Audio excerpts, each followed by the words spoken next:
Hola, ¿cómo están? Bueno, voy a dejarles la clase del curso puesta a punto de código Stroke. Bueno, la clase básicamente tiene tres partes. Primero les voy a decir una breve introducción, aclarando la importancia del tema. Después tengo que explicarles unos conceptos generales importantes sobre la penumbra, la circulación colateral y algunas cosas del tratamiento que son fundamentales para poder entender después cuál es el valor de los estudios de imagen. Y bueno, justamente eso, voy a hablar puntualmente sobre la tomografía, que es el estudio que en realidad hacemos nosotros en el hospital para la valoración del paciente catalogado como código stroke. Y entonces me voy a referir a qué es lo que hay que informar en la tomografía sin contraste, qué es lo que hay que informar en la angio-TC. Y bueno, este, les voy a explicar algo sobre la tomografía, la perfusión por tomografía, si en el caso de que necesitáramos hacerla en algún paciente. Y bueno, por último, voy a tratar de detallarles bien cómo sería un esquema del informe radiológico que tiene que salir. Bueno, el ACV, como ustedes saben, es una patología de alta incidencia en Uruguay y en el mundo. Estos datos que están acá son de la guía de ACV de la Cátedra de Neurología. Son números de nuestro país. Bueno, es una patología con una alta mortalidad y que además es la primera causa de discapacidad en el adulto. Eh, ¿Por qué surge todo esto del código stroke?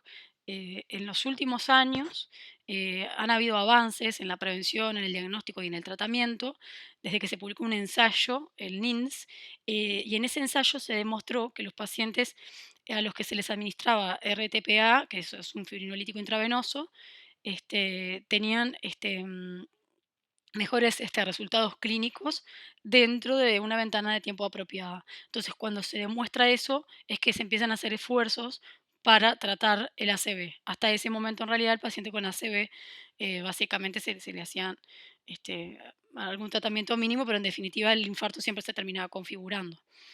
Y bueno, y es clave lo de la ventana de tiempo apropiada, o sea, se puede intentar hacer algo, pero en las primeras horas de ocurrido el infarto. ¿Y esto por qué es? Se sabe que en realidad el área de isquemia es heterogénea. Cuando se ocluye la arteria, aparece en el tejido una zona central más pequeña, que es lo que se llama el core isquémico, que bueno, ese sector sí es un tejido este, mm, no recuperable, que de hecho al correr el tiempo va a ir como aumentando de tamaño. Y bueno, se sabe que rodeando ese core isquémico hay una zona de penumbra que está formada por alteraciones principalmente funcionales, pero que es un tejido todavía recuperable. El objetivo del tratamiento oportuno, entonces, es promover la revascularización y entonces tratar de salvar esa área de penumbra. Y bueno, intentando que no se transforme en un esquema irreversible. ¿Cómo se mantiene esa área de penumbra? ¿Cómo se puede explicar? La, el área de penumbra se mantiene gracias a lo que se llama la circulación colateral.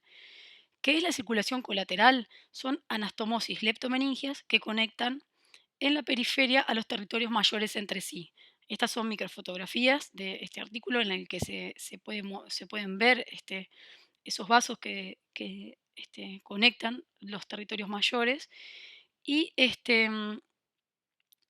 en realidad, bueno, es variable su presencia en distintos pacientes. Se sabe, ya se ha estudiado cómo, en qué cromosoma está codificada y su desarrollo embrionario y todo, o sea, está muy estudiada la circulación colateral.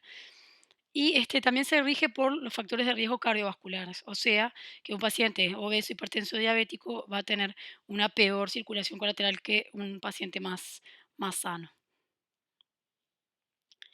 Entonces, bueno, como les decía, esa penumbra va a estar mantenida por la circulación colateral que tenga el paciente.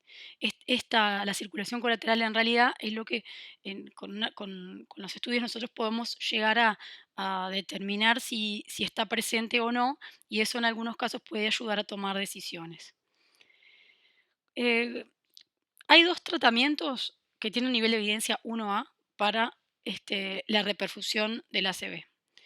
La trombólisis intravenosa por un lado que es de fácil e inmediata aplicación, tiene una ventana temporal de 4 horas y media y se puede utilizar con seguridad cuando el área comprometida sea menor a un tercio del territorio de la arteria cerebral media. Por el otro lado, el otro tratamiento posible para estos pacientes es la trombectomía mecánica, que bueno, es un procedimiento con mayor costo y de mayor complejidad, es más largo, o sea, demora más. Esto obviamente que lo consideramos por el tema de que para estos pacientes el tiempo es fundamental. Y tiene pero tiene una ventana temporal más extensa que la trombólisis intravenosa. En general se habla de que de forma segura y clara con nivel de evidencia 1A es hasta las 6 a 8 horas. Esto por supuesto que estamos hablando para oclusiones proximales, ¿no? Proximales se refiere de carótida o de arteria cerebral media hasta el sector M1. A lo largo del año 2015 se publicaron muchos ensayos clínicos relevantes que confirmaron la mayor eficacia del tratamiento endovascular para oclusiones, como les decía, proximales y dentro de las primeras 6 a 8 horas. Y ya hay trabajos que han salido, sobre todo en el año 2018, bueno, que trataron de comprobar de que en realidad la ventana de tiempo puede ser mayor. Este trabajo, el Down Trial, que plantea que puede ser segura hasta 24 horas, y usaron un mismatch entre el déficit del paciente y el área del infarto. Y este otro artículo que Lefuse, que es un trial en realidad, y bueno, planteó incluso llegar hasta las 16 horas y lo seleccionaron a los pacientes mediante perfusión. O sea, comprobando la existencia del área de penumbra de esas dos formas que les digo con este mismatch. Los tratamientos, la trombólisis intravenosa y la trombectomía en realidad no son mutuamente excluyentes. De hecho, en la mayoría de los pacientes se hacen ambos. Pero bueno, ¿cuál es nuestro rol? O sea, nosotros en realidad a los clínicos tenemos que poder brindarles con seguridad que, bueno, primero que nada, que existe un infarto y luego, bueno, hacer la valoración del resto de las cosas que les mencionaba. ¿Qué podemos hacer nosotros, en definitiva? Bueno, va a ser indispensable una tomografía sin contraste. Luego, en los centros en los que se le ofrezca trombectomía al paciente, se puede hacer una angiotomografía que va a ser de cráneo y de cuello. Y en pacientes en los cuales el tiempo no esté claro, el tiempo de inicio del infarto no esté claro, por ejemplo, en el stroke del despertar, puede ser útil hacer una tomografía de perfusión. Em, Sabemos que bueno, el tiempo en estos pacientes es fundamental. En todas las guías se habla de que el tiempo desde que el paciente llega a la puerta hasta que lo mandan al tomógrafo no debe ser superior a los 20 minutos y que después de que se hizo el estudio de imagen, la interpretación o sea, el informe tiene que estar pronto en no más de 20 minutos. ¿Esto qué quiere decir? El paciente en realidad es un paciente, como digamos, clave uno, o sea, tiene prioridad.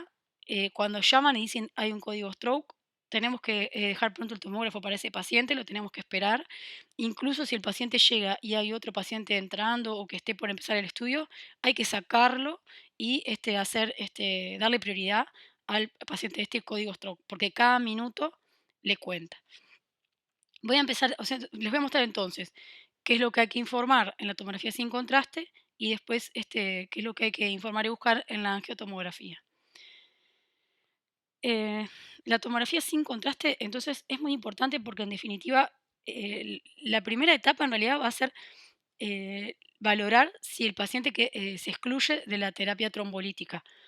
¿Cuándo puede pasar esto? Bueno, si en realidad en la tomografía constatamos que hay hemorragia o si en realidad vemos que no es una ACV y el paciente tiene otra cosa. Eso va a ser lo primero que hay que decirle al colega, que no hay hemorragia y que no hay ningún simulador de ACV. Después que, bueno, que vimos esto, vamos a tratar de valorar si hay cambios isquémicos tempranos y su extensión. Esto se hace con la escala de Aspect. Vamos a recordar lo que les decía hace un ratito, que vamos a considerar límite para el tratamiento un infarto establecido de un tercio del territorio de la arteria cerebral media. Y bueno, en realidad la tomografía en esta etapa, en estas primeras horas, tiene una sensibilidad baja. es más o menos del 20% a las 3 horas, o sea, es probable que no veamos nada, o sea, que se vea normal. Pero si aparecen los signos precoces de isquemia, estos en realidad tienen alta especificidad. La escala de Aspect es un sistema estandarizado para el análisis de la tomografía sin contraste en estos pacientes con ACV isquémico del sector anterior. Por supuesto que se usa solamente en los pacientes código stroke, ¿no? O sea, que son catalogados como código stroke. Eso quiere decir que están en estas primeras horas de instalados sus síntomas. Bueno, ¿cómo lo vamos a hacer? Son dos cortes, digámosle plano A y plano B. El plano A nivel de los ganglios de la base, el plano B un poco más arriba, en un sector en donde ya inmediatamente por encima de los ganglios de la base, o sea que vamos a ver que los ganglios de la base no se ven.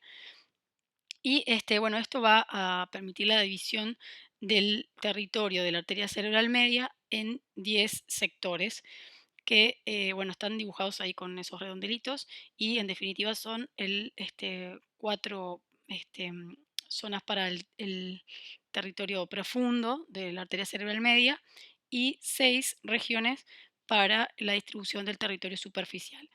En cada sector que nosotros veamos una hipodensidad, vamos a restar un punto. La escala de Aspect, o sea, si es normal, o sea, si no encontramos ningún hallazgo en la tomografía, lleva 10 puntos y por cada sector hipodenso o con efecto de masa, borramiento de surcos, bueno, con los signos precoces de isquemia que veamos como positivo, le vamos a restar un punto al 10, que sería la tomografía normal. Ahora les voy a mostrar, bueno, esta es como una distribución como de la escala de aspects, un poco más extensa, perdón, este, porque en realidad sí van a tener que mirar un poco más que solamente esos dos cortes. Y bueno, ¿qué es lo que vamos a buscar puntualmente entonces? Los signos precoces de isquemia son el signo del ribete insular, la pérdida de la diferenciación del núcleo lenticular o también se llama núcleo lenticular evanescente. Vamos a ver también borramiento de surcos de la convexidad con pérdida de la diferenciación entre la sustancia gris y blanca. Y bueno, en varios artículos pondera de que la escala de Aspect la realice un radiólogo entrenado y que aplique además la ventana de stroke. Esto lo digo porque a veces, cuando de repente el estudio lo ve otro colega de otra especialidad, que de repente lo miran en un monitor que no tiene la posibilidad de ventanear y que de repente no tiene esos monitores que no tienen una buena calidad diagnóstica, puede ser que discrepemos en cuanto al valor asignado del aspecto. Estos son ejemplos para mostrarles estos signos que les decía de isquemia precoz. Vean en este paciente, a ver, creo que tengo flecha, ahí va, de este lado, la diferencia del núcleo lenticular con el del otro lado. El paciente tiene una ACV del lado derecho, el núcleo lenticular del lado izquierdo se ve allí, se ve con su hiperdensidad habitual, y vean cómo acá está como hipodenso. El signo de la cintilla insular es básicamente esta pérdida de la hiperdensidad normal de la ínsula. Vean el sector como más posterior de la ínsula tal vez esté conservado, pero acá en esta parte se perdió, digamos, el signo de la cintilla insular. En este otro paciente, vean cómo se puede reconocer del lado derecho la pérdida de surcos. Hay muchos, comparativamente, hay mucho menos surcos del lado derecho que del lado izquierdo. Eso habla como de un efecto de masa difuso. Y también lo que se ve es la pérdida de la diferenciación entre la sustancia gris y blanca. Vean del lado izquierdo cómo se ve la hiperdensidad de la corteza y la hipodensidad de la sustancia blanca subyacente. Y del otro lado vemos que eso claramente no se ve, no hay diferenciación de densidades entre la sustancia gris y blanca. Y ahora, bueno, vamos a tratar de aplicarlo con unos ejemplos. Estos son dos ejemplos básicamente que yo en realidad los saqué de la página de la Universidad de Calgary, que en realidad tiene hasta un entrenamiento, si alguien quiere como ensayar y probar aplicar la escala de Aspect en pacientes. y lo saqué de ahí como, bueno, como para asegurarme de que estuviera correcta la interpretación. Este paciente tenía un déficit neurológico brusco en el hemicuerpo derecho que llevaba 3 horas de evolución. Entonces, bueno, por supuesto vamos a mirar al lado izquierdo y vamos a tratar de hacerlo de la escala de Aspect. Yo creo que tiene borrado el núcleo lenticular ahí. Vean cómo del lado derecho se nota más, del lado izquierdo no está. Y el signo de la cintilla insular también parece no estar. Y bueno, tal vez por aquí puede ser que tenga algo de pérdida de la sustancia, de la diferenciación sustancia gris blanca. Entonces, arrancando desde un aspect 10, vamos a restarle entonces el núcleo lenticular evanescente, la cintilla insular y el sector ese, que sería M2, entonces sería que hay que restarle 10 puntos, perdón, a los 10 puntos hay que restarle 3, entonces esto nos va a dar un aspecto de 7. Este otro paciente también tuvo un déficit neurológico brusco en el hemicuerpo derecho de 3 horas de evolución. Vamos a tratar de buscar los signos precoces entonces que veníamos hablando. Eh, Pienso que no se nota mucho el núcleo lenticular. La cabeza del caudado, miren, de este lado se nota bastante, de este lado no. La cintilla insular también está como hipodensa. Y bueno, tal vez hay también afectación en la periferia, ¿no? Hay como pérdida de la menos surcos y pérdida de la diferenciación sustancia gris blanca, que siempre es muy útil, como les decía, comparar con el lado contralateral. Entonces, bueno, vamos a ir restando, vamos a restarle la ínsula, la cabeza del caudado, el lenticular, el sector M2 y M4 y M5, y eso nos va a dar un aspecto de 4. Este paciente entonces tiene una isquemia que es mayor de un tercio del territorio de la arteria cerebral media y bueno, no quiere decir que no le, que capaz que, o sea, eso ya es una decisión del médico tratante, porque a veces van a ver que aunque nosotros le ponemos un aspecto bajo, igual ellos le hacen el trombolítico, pero bueno, sabemos que es un paciente que va a tener más riesgo de que de sangrar, ¿no? De que la isquemia se transforme en definitiva después en hemorragia. Otra cosa que ponderan en la página esta de la Universidad de Calgary es lo de ventanear, ¿no? De lo de utilizar una ventana adecuada para poder acentuar el contraste y que sea más fácil de visualizar las hipodensidades. Igual ellos en realidad terminan concluyendo de que en definitiva es la ventana que a cada uno le resulte más cómodo para detectar esa sutil atenuación. Acá bueno, se los voy a mostrar con un ejemplo. Vean este paciente que tenía un déficit de mi cuerpo izquierdo. Vean, perdonen la alineación que está bastante mal alineado, pero bueno, me parece que se nota que el núcleo lenticular del lado izquierdo está y a derecha vean que está bien hipodenso. Y bueno, la cintilla insular también está hipodensa. Esto es con una ventana de cerebro que usamos siempre, que es 130 y miren con la ventana más estrechada, que sería un 60-30, por ejemplo, cómo se nota mejor la hipodensidad esa del núcleo lenticular. Acá hay un ejemplo que es de ellos, de Calgary. Eh, Esto es, bueno, tendríamos que hacer un análisis primero con esta ventana, que es 80-30, y bueno, yo pienso que se ve ahí algo borrado el núcleo lenticular y la ínsula. Y bueno, esto daría un aspect 8. Lo vuelvo a sacar como para que lo vean un poquito mejor. Traten de ver a ver si no le pondrían menos.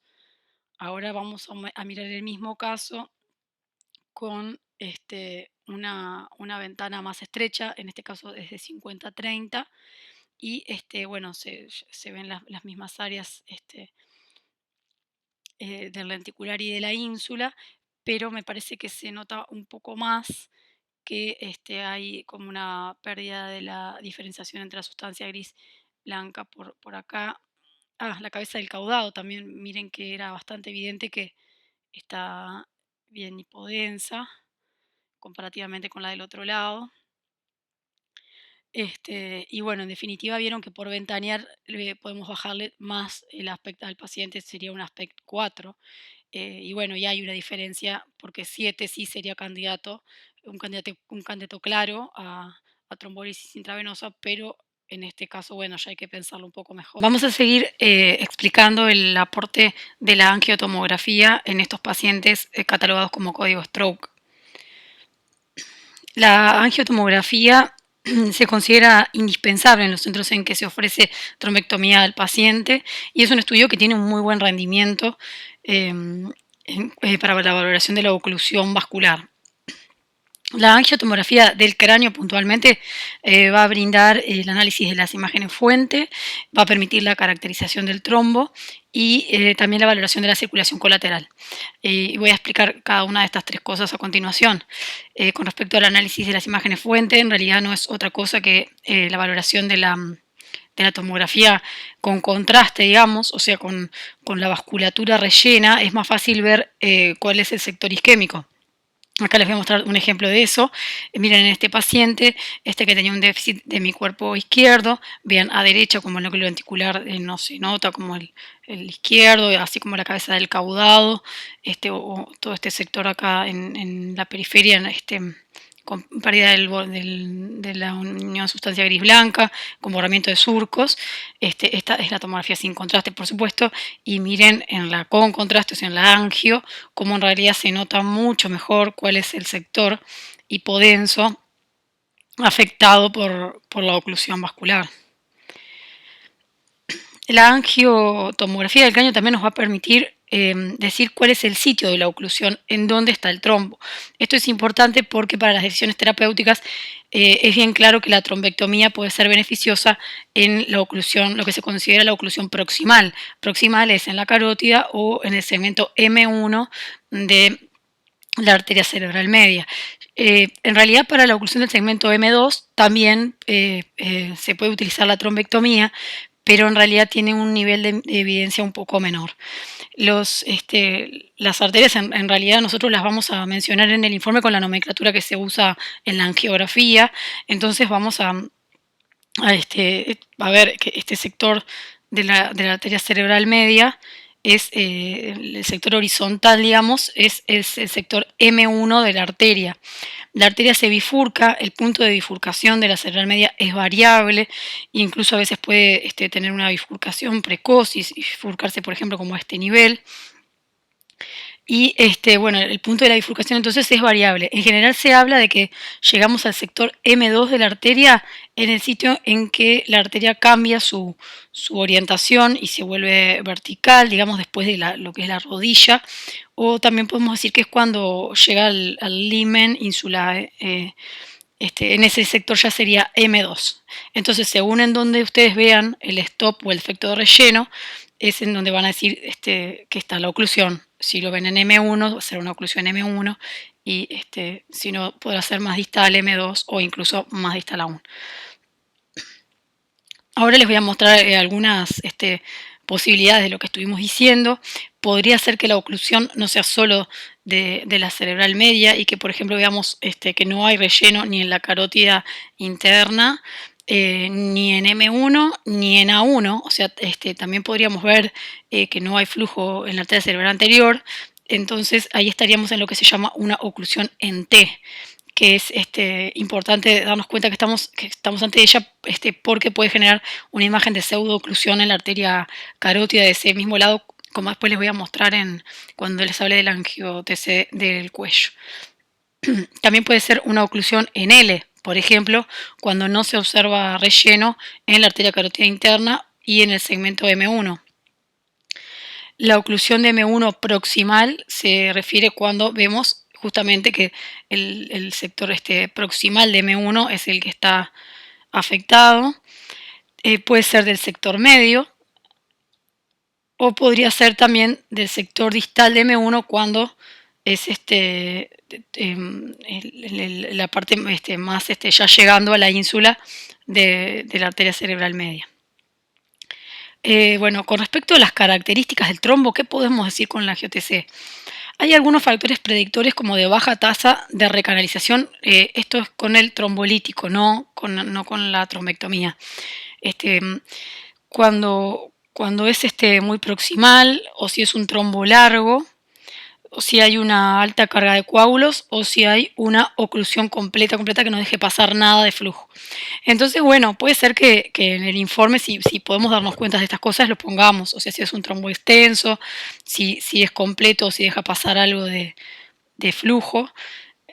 Son elementos que pueden orientar. Si bien esto no, ya les digo que no se utiliza para nada para decidir el tratamiento.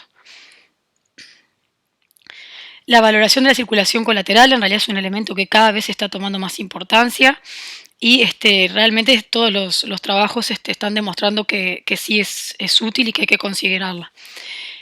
Bueno, ya les había explicado lo que es la circulación colateral y bueno, ¿cómo lo vamos a visualizar? Vamos a ver que hay el sitio del stop y lo que vamos a analizar es los vasos distales al sitio de este stop. Si los vasos se ven, las ramas distales se ven, incluso si son similares a las contralaterales, podemos decir que hay una buena circulación colateral. Por el contrario, si vemos el stop y vemos que no hay ninguna rama distal, como podemos ver en este caso, vamos a decir que es una mala o pobre circulación colateral.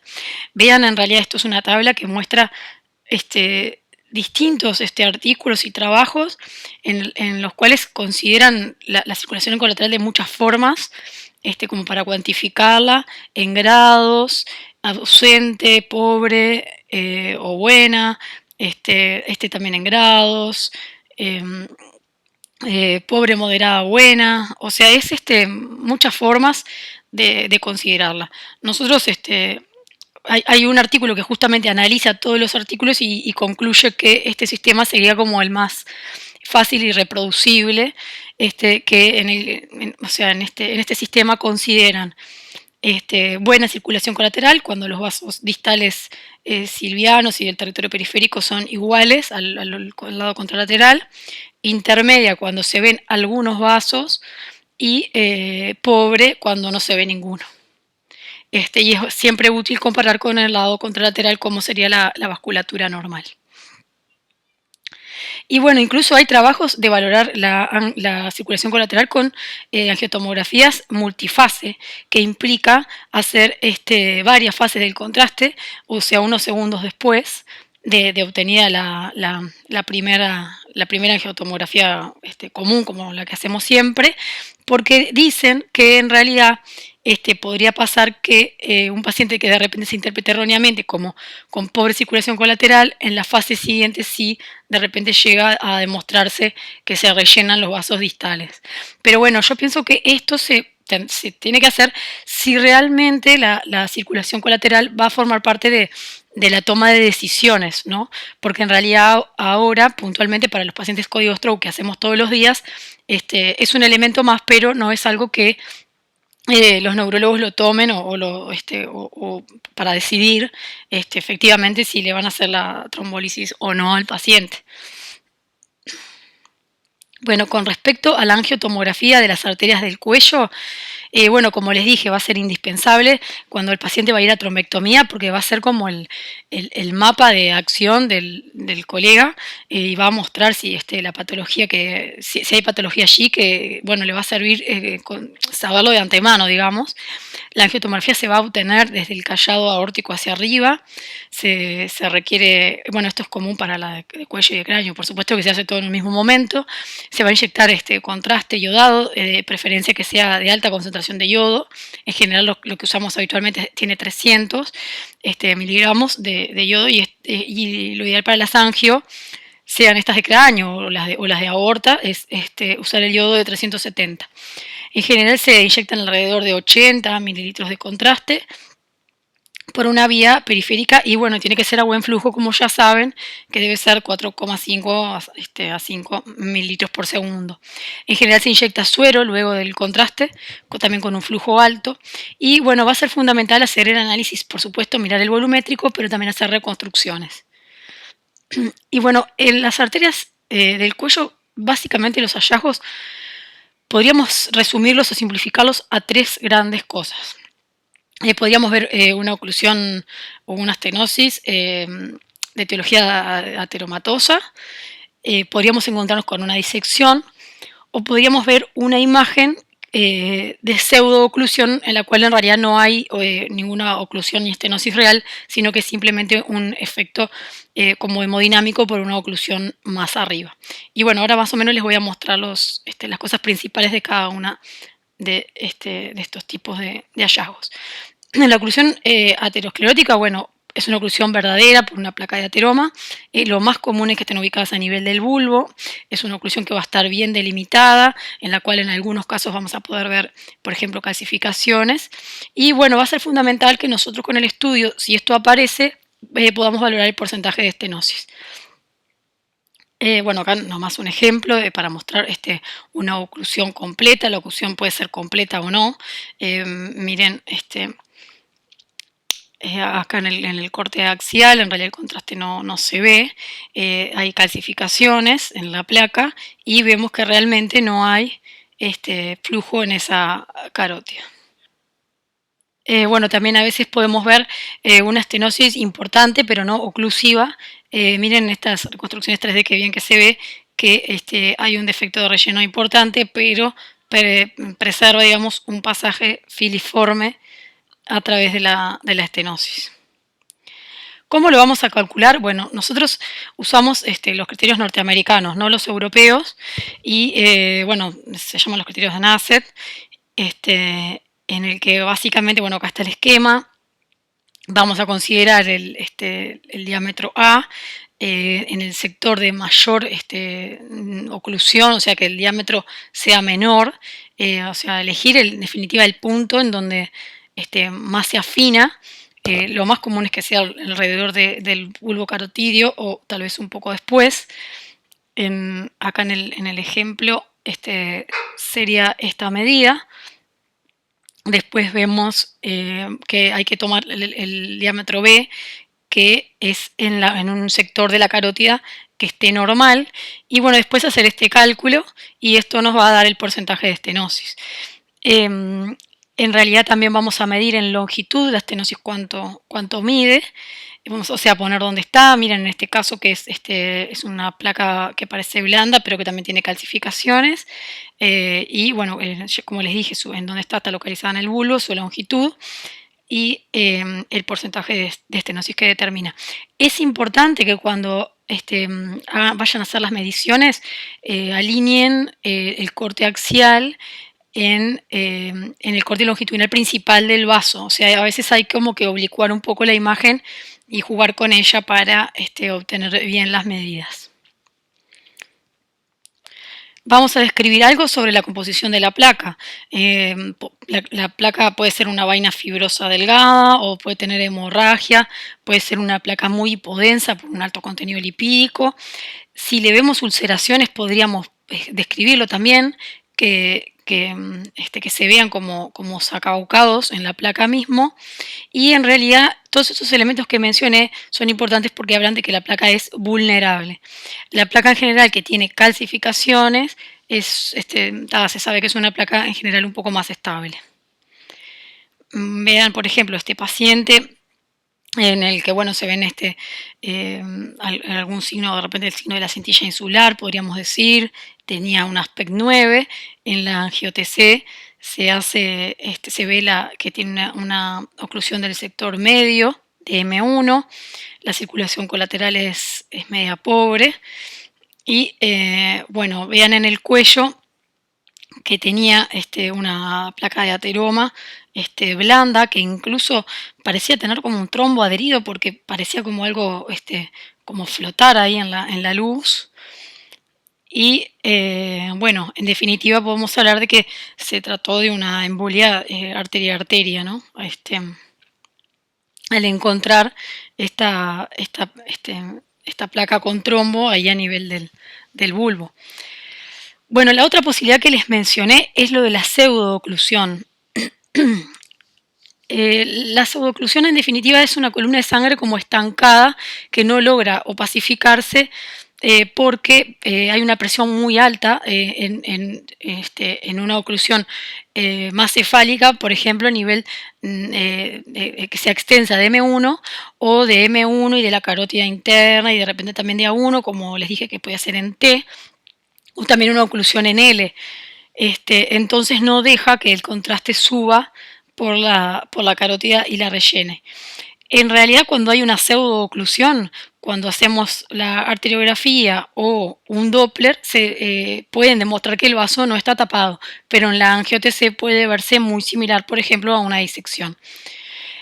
Ocurre en un porcentaje de 6 a 15% de los pacientes con stroke agudo y bueno, es fundamental, por supuesto, diferenciarlo de una oclusión verdadera por las implicancias en el tratamiento. ¿Qué claves diagnósticas podemos tener nosotros con la angiotomografía?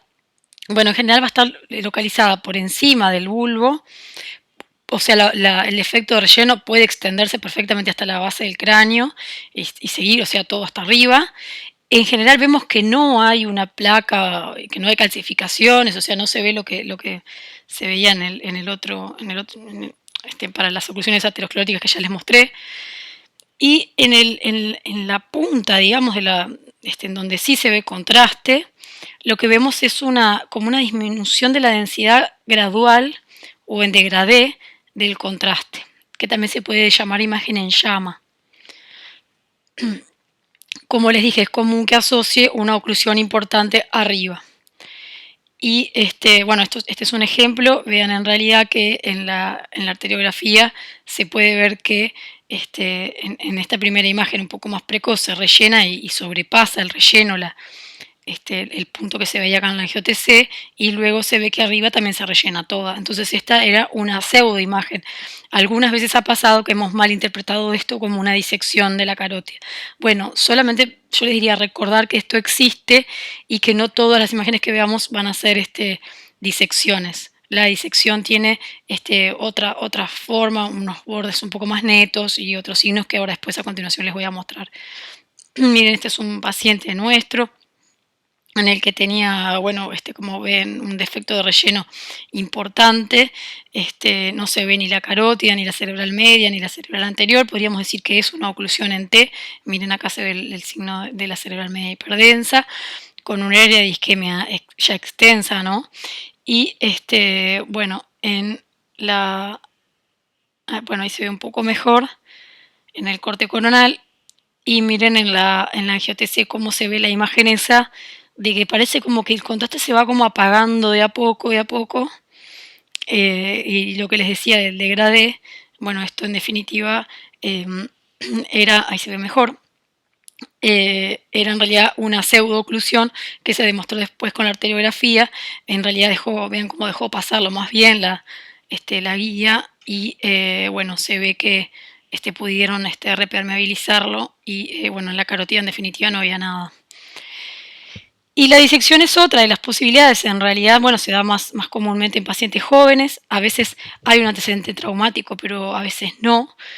El paciente a veces relata que le da dolor en el cuello o alguna actividad en los días previos intensa de actividad física y bueno, eso puede orientar.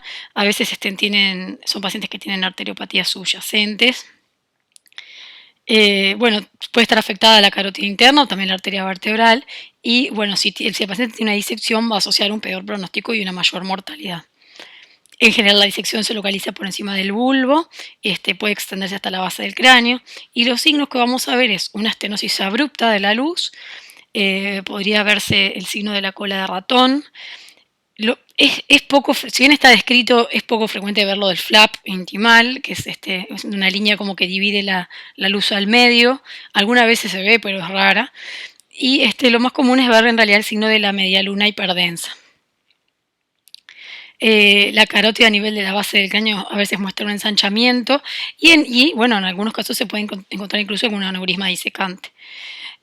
Bueno, los signos que vamos a ver, la verdad que miren, se ve el signo de la llama también, como parecido a la pseudooclusión. Vean que en realidad es similar. Y a veces puede estar lo que se llama el signo de la cola de ratón, que es como un pasaje filiforme, que es la luz que todavía queda permeable, que da ese aspecto como de una línea o una cola de ratón. Lo que les decía del signo de la semiluna hiperdensa, en resonancia se ve muy bien en la etapa subaguda esto con en las secuencias T1 con FAT-SAT finas, se puede encontrar. La luz va a estar más fina. Y bueno, vean bueno, lo que decía del engrosamiento de la luz, o sea, del vaso en sí mismo. Ahí se ve el puntito de como de que todavía pasa algo de contraste. Y bueno, miren la reconstrucción 3D, qué bien que se ve. Y bueno, acá un ejemplo de esto, pero que es en realidad para la circulación posterior. Bueno, en suma, las tres cosas que dijimos que podemos encontrar es entonces una estenosis arteriosclerótica, que va a ser más frecuente en el nivel del bulbo, y lo que vamos a hacer es aplicar los criterios de Nassett para decir el porcentaje de estenosis. Podría haber una disección también, que en realidad afecta a segmentos largos y va a tener el signo de la cuerda, y en general es un paciente joven. Y después, bueno, nada, recordar lo de la pseudooclusión, eh, para no catalogarlo erróneamente como una disección, y ya les digo, en general se asocia a oclusión en T o en L, del sector más cefálico de la vascularización. Y acá, bueno, hay tres ejemplos. Miren, acá hay una disección, ven que el borde es más neto, una pseudooclusión, que se da eso de que la última parte tiene como un degradé. A mí me parece que si dudamos de esto, lo que podamos hacer rápidamente es hacerle un Doppler al paciente y mirar esa carótida, porque con el Doppler nos vamos a sacar la duda inmediatamente. Y bueno, y después la oclusión aterosclerótica, que en general muestra un stop más brusco y más romo, y bueno, por supuesto que muchas veces nos ayudan las clasificaciones. Aquí hay un esquema lindo que muestra las tres formas como del fin de cómo termina ese stop, es lo que en definitiva hay que analizar. Y bueno, por último, es larga la clase esta, disculpen, pero la verdad que es mucha información para decirles. La verdad que igual también está resumido. Lo último que podemos ofrecer al paciente es hacer una tomografía de perfusión. ¿En qué casos va a ser útil hacer esto?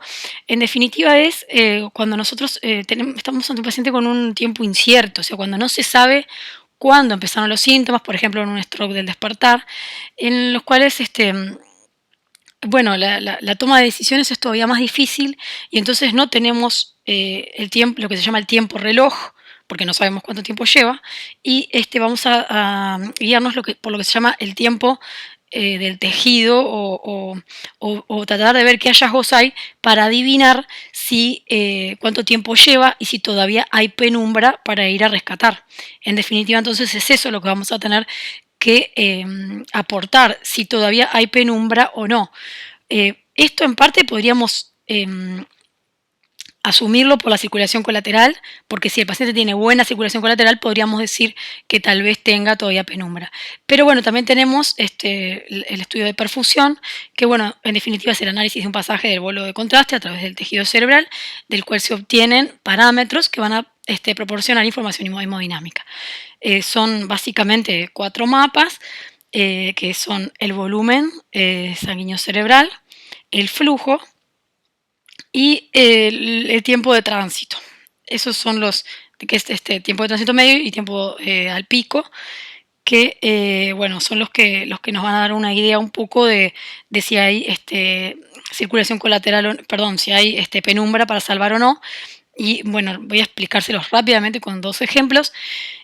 Un paciente de 70 años, que era un stroke del despertar, que, bueno, miren, en realidad la tomografía del inicio fue bastante inocente, el aspecto era bajo, se vio una oclusión de M1 y con una circulación colateral intermedia, no es buena porque no es igual que la del otro lado, pero tiene algunos vasos, entonces no es pobre. Y bueno, miren los mapas. Vamos a ver que el flujo está enlentecido en este sector que se ve más rojo y vamos a ver que el tiempo de tránsito está aumentado también en el mismo sector, pero como pueden ver, en el volumen sanguíneo cerebral no se ve ninguna alteración, entonces podemos asumir que el volumen de sangre está conservado. ¿Cómo está conservado? Bueno, por la circulación colateral que justamente le sigue haciendo llegar, le hace llegar sangre, perdón, y bueno, por eso es que está conservado. Incluso a veces podría ser que el volumen estuviera aumentado. Y esa fue, bueno, el paciente se trató y esa fue la tomografía de control que en definitiva terminó solo con un pequeño infarto a nivel del núcleo lenticular, cuando en realidad el área patológica, sin de no haberlo tratado, hubiera sido mucho más grande. Ay. Y este es otro paciente de 68 años, también en nuestro del despertar. Vean la tomografía y la angio-TC. Tenía una amputación de M1 ya en el sector proximal y nada de circulación colateral. Y miren los mapas, cómo en realidad los tres mapas coinciden. No hay mismatch entre los mapas, entonces vemos que el volumen sanguíneo cerebral está disminuido en la misma área que está afectado, que está enlentecido el tiempo de tránsito y disminuido el flujo. Entonces podemos decir que acá no hay ningún sector de penumbra para salvar. Y bueno, vean la evolución del paciente, cual en realidad se trató igual y miren cómo fue, que no le fue muy bien. Bueno, en definitiva la perfusión, como les digo, va a permitir identificar y cuantificar el tejido infartado y la penumbra. En realidad se mide en volúmenes, yo lo mostré con los colores para que sea más fácil de visualizar. Y en realidad varios estudios de los trials que les hablé al principio han utilizado la perfusión para la selección de sus pacientes. Como cosas en contra, es un estudio que emite mucha radiación, en realidad hay poco manejo del personal, tanto de los técnicos como de los médicos, que a veces no sabemos interpretarlo bien, y bueno, tiene algunos falsos negativos, o a veces se subestima el infarto, y bueno, son frecuentes los problemas técnicos, pero que en realidad ahora ya hay software que ya nos dan el resultado de todo esto sin problema.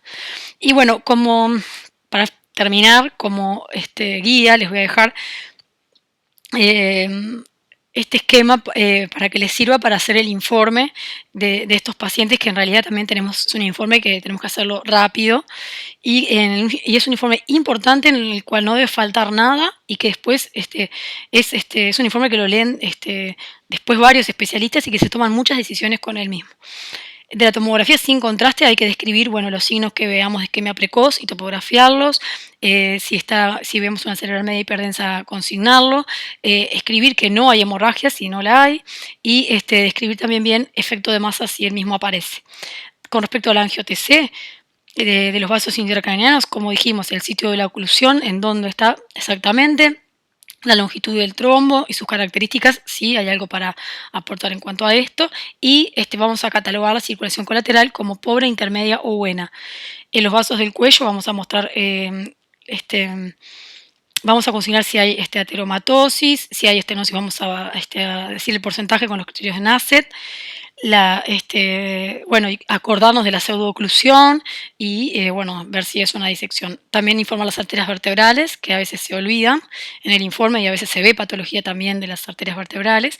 Y vamos a hacer un lindo en suma que va a decir aspects de tanto, no se observa hemorragia, oclusión en el segmento tal de la cerebral media, circulación colateral, pobre, intermedia o bueno, y algún en suma de las arterias del cuello. Bueno, muchas gracias, espero que les sea útil y bueno, estoy a las órdenes como siempre por consultas, dudas o comentarios. Muchas gracias, saludos.